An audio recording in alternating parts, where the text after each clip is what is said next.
The opinion polls look great for Democratic challenger Joe Biden. He has been leading on the national front for the past few weeks and even in the battleground states. But do these numbers give us any clarity on who is actually likely to win? Also, how effective has the final presidential debate been? Hello and a very warm welcome to WION VOA co-production, our weekly special on US election. I'm Akanksha Swaroop.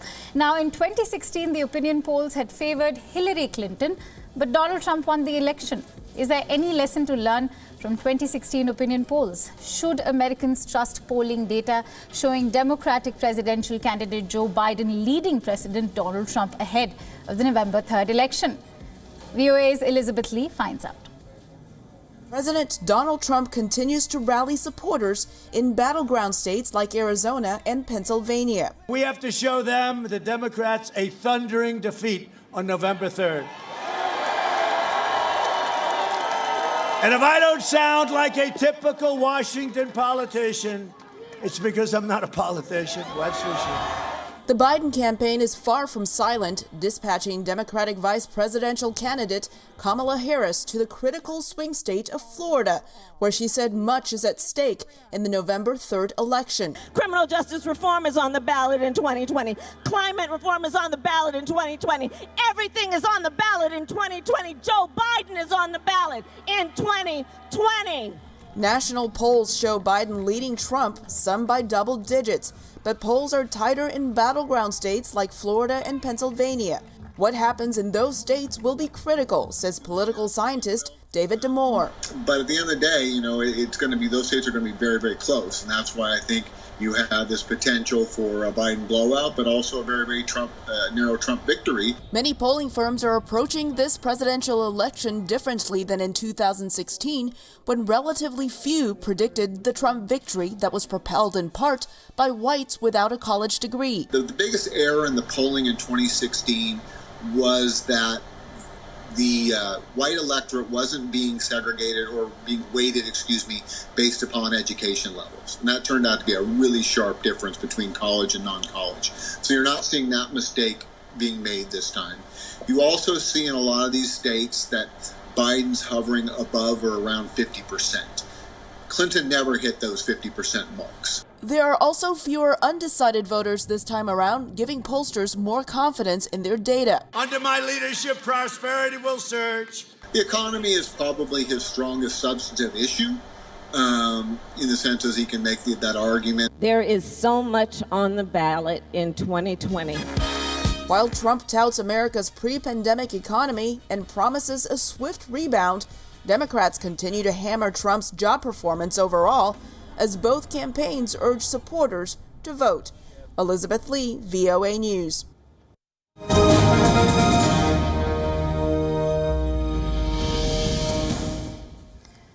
And to speak about polling accuracy and everything that's making news in the US election this week, we speak to Voice of America's Nova Poerwadi, who's joining us live from Washington, D.C. at this hour. Nova, greetings to you. Now, how are both campaigns dealing with poll numbers this time around is going to be my first question to you. Well, Akanksha, there's a sense of foreboding, there's a sense of deja vu, especially among Democrats who have a foreboding feeling, because this is exactly what happened in 2016. Their candidate is up by double digits. Hillary Clinton was up by 14 points in some polls, and then we know what happened during the elections. So there's a skepticism and towards polls these days, even though, as we reported earlier, pollsters are improving and fine-tuning their methodology to make sure that they don't undercount or underestimate factors such as education, and also the rural vote, and other things that could skew polls towards one way or another. Now, what's certain is neither campaign is taking anything for granted, even though they're taking a different approach. Democrats want their voters to come early to the polls, as early as possible, and that's just been what's happening. That's also another thing that separates this election from the last one. More and more people in overwhelming numbers are voting early. Right. And this is, of course, due to the pandemic. People do not want to crowd the polling stations on November 3rd. And what has happened is there are record numbers of early voters and mail-in voters. Data collected by the United States Election Project from the University of Florida says that the number during the debate on Thursday was 47 million. This exceeded their expectation of around 40 million, and it ended up exceeding 47 million. And after the debate, it is expected to pass 50 million. Now, this is because a lot of the polling stations in very popular states have started to open, including Texas, Florida, and on October 23rd, New York. So we will see a lot of these, and most of the early votes are actually from Democratic Party supporters. But of course, the strategy of the Republicans is to vote on Election Day. So this blue wave early on may be met with a red wave later on, but we'll have to see on November 3rd whether indeed Republicans show up in turnout, in record turnout numbers as the Democrats have so far, Akansha. Fair enough, Nova. It's interesting how you bring out the point of early mail-in voting. That's going to, of course, change the election this year round. But Thursday's final presidential debate has been the high point of the election season, Nova. How likely is it to change people's opinions? Also, how has the American media reacted to Donald Trump and Joe Biden's face-off during the debate? Well, it was interesting because as much as it got heated in some points, it was a really relatively calm and also measured debate compared to the first one, which was so full of interruptions that people didn't know what to make of it.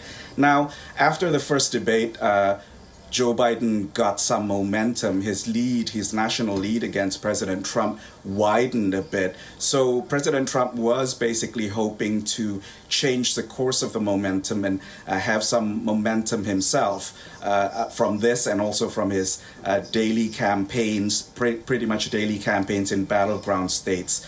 Will this change people's opinions? That doesn't seem to be the case in terms of changing undecided voters. Undecided voters in 2016 accounted for some 11 to 13% of voters, whereas this time polls have them from 8% to even just 2% of undecided voters. And the early voting numbers that we mentioned, for 50 million early voters, that's a significant chunk of the total voting population. In 2016, the total number of voters was 130 million voters. Now, Michael McDonald of the United States Election Project thinks that this year it could reach 150 million voters, which means it could reach a participation rate, a turnout rate of 65%. That doesn't sound like much, compared to the Indian elections, which for the past 2 election cycles have been 67%. But in the U.S., that's a pretty significant turnout. Turnout has never breached more than, too much over 50%. The last 2 elections were 55% turnout, and the election before that, 58%. You have to go back to 1908 for an election with a turnout of 65% in the U.S. So many people have made their minds up, and we don't know whether the debates are going to put a dent on either candidate, especially because there doesn't seem to be any major gaffes from each candidate, aside from home runs to borrow a baseball phrase. Aside from home runs, you also have to watch out for gaffes or missteps during the debate, and none of that has happened. None of that has happened, but we are also going to see which candidate manages to appease the Muslim American population. We are going to be talking a lot more about the debate with Nova, but for now, let's also briefly focus on the Muslim American population, which make up about 1% of the overall US population. But they have an exceptionally large influence in the key battleground state of Michigan, a state that Trump narrowly won in 2016. In 2020, Michigan's 270,000 registered Muslim voters can potentially swing the outcome of this year's presidential race. But their preferences are just as diverse as their community. VOA's Kane Farabau gives you an insight.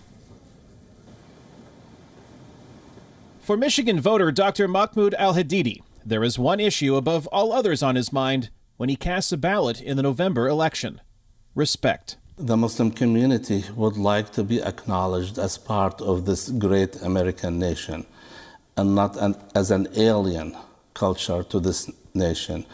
The Muslim community would like to be treated with respect. In 2016, the emergency room physician supported Democrat Hillary Clinton for president. He also supported Democrat Gretchen Whitmer in her successful run for Michigan's governorship in 2018. But this time around, he isn't sure if he'll support former Vice President Joe Biden or Republican President Donald Trump. I would like some of my concerns addressed before I make up my mind. You've got to tell people something to excite them to go out and vote. Just because Biden is not Trump is not a good reason for me to go out and vote. Osama Siblani is the publisher of the Arab American News, a website and newspaper popular with Michigan's large Arab and Muslim American community. But there is like 50-60% of our community are not excited by the Biden-Harris campaign. They're disgusted with the Trump campaign. Siblani says many in the community are outraged over the Trump administration's ban on travelers from some countries with majority Muslim populations, a ban Biden pledges to remove. But he said there is also recognition and support for Trump's efforts to secure peace and reduce U.S. troop levels in the Middle East. Even though with whatever Trump, being characterized, we would like to have a conversation with the Trump administration. I believe that there are some issues that we're very interested in. I think that him not being a very hawkish on war in the region, that's very important to us. He has support, but it's not substantial. It's not that people are deciding between Joe Biden and Donald Trump. Oftentimes it's between Joe Biden and not voting. Dr. Abdul El Sayed is an epidemiologist who ran against Whitmer for the Democratic nomination for Michigan governor in 2018. Today, he is chair of the Political Action Committee, Southpaw, Michigan. But the point that I'll always make to the community is that, you are voting for your own political power, right? As the proportion of Arab Americans voting and Muslim Americans voting in elections grows, it forces politicians to pay attention, because if they want those votes, that can mean the difference between victory and defeat. Kane Fairbaugh, VOA News, Dearborn, Michigan.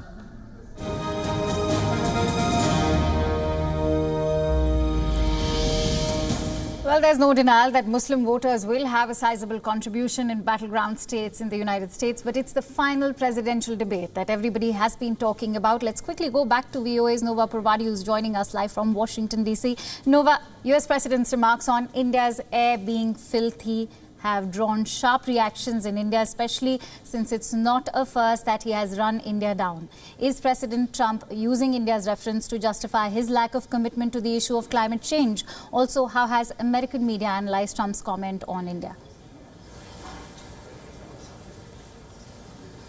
Well, it's interesting. India got a mention in the first presidential debates as well in relation to COVID, where President Trump indicated or implied that countries like India and also Russia weren't too forthright with the number of COVID cases. Now, this is, repeated also in the last debate about India's air pollution. Now, we have to remember that a lot of these mentions of other countries are, of course, for a domestic audience, for an American audience. Will this deter or repulse Indian American voters?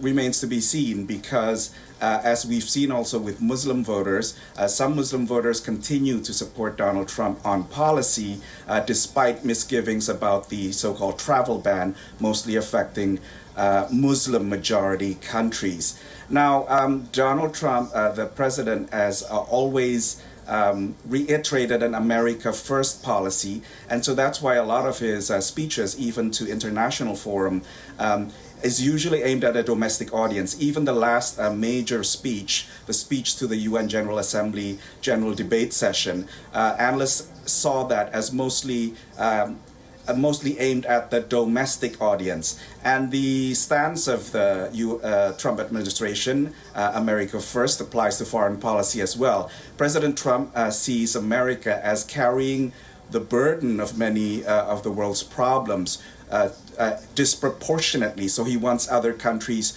to step up. This is the case with pollution, where he thinks that regulation domestically is bad for business and hampering business. So he wants China, India, Russia, other countries to do more. And one other thing that he mentioned was NATO, and this is not only in matters of the environment and also coronavirus that he blames on China, but in places like NATO, U.S. allies are being asked to contribute more to defense, and he's been very adamant about that, sometimes being more critical of allies than he is of adversarial countries like Russia. Now, on climate change, we of course know that the Trump administration pulled the U.S. out of the Paris Climate Accords, and he himself has had reservations about whether climate change is man-made. But a majority of Americans do feel climate change is an issue, and in this regard, President Trump is somewhat out of step with members of his own party. A recent Pew Research Center poll says that 2/3 of Americans feel that more needs to be done to tackle climate change. A majority of Republicans believe so as well, members of President Trump's party. But an overwhelming number of Democrats believe that climate change is a major issue and more needs to be done. There's just differences in approach of what should be done. For instance, Republicans are vehemently opposed to carbon taxing and other measures that could hamper business, Akansha. Right, perhaps, and his tone could have been a little less denigrating towards India, considering it was Prime Minister Modi who was part of that Howdy Modi event in Houston, which was used to woo the Indian American voter. Having said that, let's talk about foreign policy and how it featured during the final debate. Be it the issue of China, Russia or North Korea, foreign policy featured for the first time during the final presidential debate. How effective was the debate in addressing the current U.S. foreign policy challenges? Yes, it's very interesting that the first debate hardly mentioned foreign policy, outside of coronavirus policy. And the third and final, or rather second and final debate ended up talking a lot about national security, which of course touched upon many foreign policy issues. Now, foreign policy is usually not a top priority for American voters. In an election year, which is not wartime, or during the threat of international terrorism, foreign policy is not a major issue usually for most voters. The difference, there are some places in which foreign policy dictates the outcome of the election. One of them is in Florida, a must-win state for either candidate. And there's a significant Latin American population, there's a significant Cuban American population, and they are against socialism. So you will see President Trump, Vice President Pence, and Republicans running against Democrats, basically calling their opponents socialists. And that is such a dirty word for Cubans who fled socialist Cuba, communist Cuba. And so in these places, foreign policy matters, but in most places, foreign policy sort of takes a back seat. Now, of course, even despite that, China is always mentioned.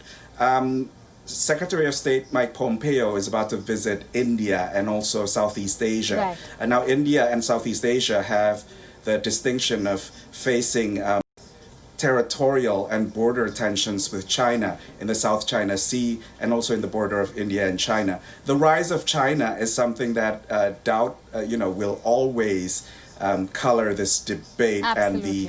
And the presidential election, because whoever becomes president has to face a rising China. Right. And for many, many years, what has happened is many countries in the West are realizing that China is not acting like many other major powers, right, and has to abide by international norms.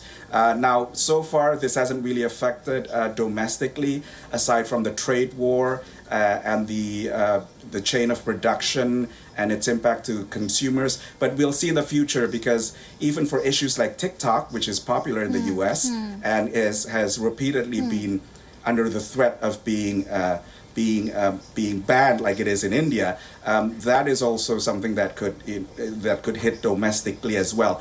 But it's interesting to see, and then we'll also see, internet, and this would impact countries like India as well. Whether in the development of 5G, India will choose to follow the Western developed 5G, Absolutely. or China's 5G, which is feared to cause what analysts are calling a splinter net. Right. Two internet systems governed by different rules in the entire And world. not just so whoever 5G. becomes president has to deal with China, and they're each calling each other.